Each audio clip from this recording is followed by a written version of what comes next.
Hello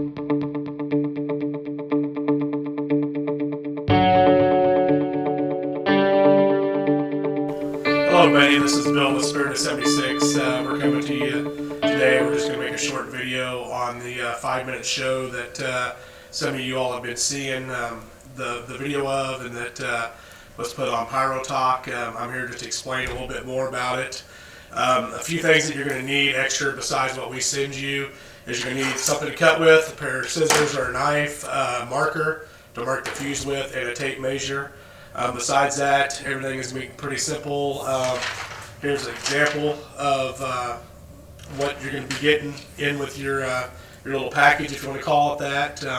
We'll go ahead and start showing you how to mark it and some of the recommendations that I have for you. So we'll just go ahead and get started.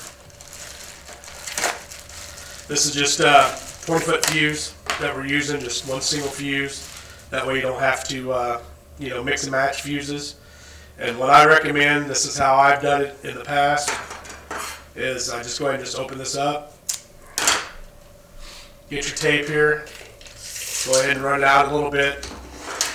My recommendations is I do some of this prep work in the house, not out in the field. That way it's a little bit simpler for you to deal with.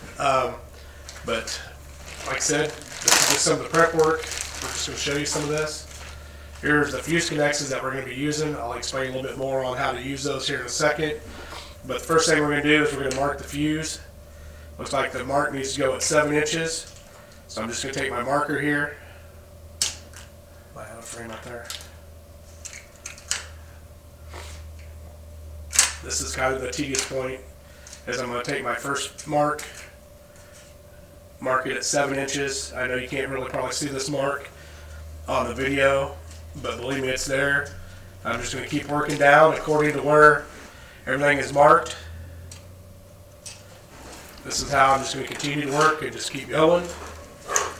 I'll do this one last one here, and then I'll show you how to put on the fuse connects. There are my marks. So you keep going down until you got to the end. It's probably what I would end up doing.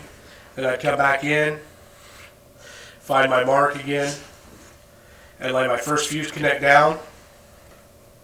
What I like to do is I like to put the fuse connect with the fold piece facing towards me, so I know you're going to take your mark, put it in the dead center of the fuse connects, and then all you're going to do is just push that down in there. And you can tell whenever it gets set and recessed. So there's what you're going to have. And you're just going to go down through and put it all on all your marks. I'll go ahead and put another one here. Here's my next mark. If you can find a brighter pin to use this on that'll mark on the fuse, I'd advise it. The black does show up, but sometimes it's kind of hard to find. So that is the simple prep work that I like doing in the shop, in the house. And so that way when you get to the field, all you're going to do is just lay your fuse out and go from there. So whenever you get down to the end, don't have to splice this in. When you get to the end, I would just cut the fuse. So say this is the end of my fuse, my last firework that I'm going. I just cut my fuse right there, so that way you know you have a 7-inch leader, and you know that's going to be your last thing that you're going to fuse. All right, guys. Well, we're out here in the field now. We're going to start trying to set up the show. As you can see, these are the sample of what you're going to get. You're going to get about 6 cases, and like I said, you're going to get directions and everything. What I've done first, I just went ahead and laid out my fuse. So that way it's already all laid out, and then I'm just going to start proceeding to open up my cases and grab the kicks accordingly to what I need in order.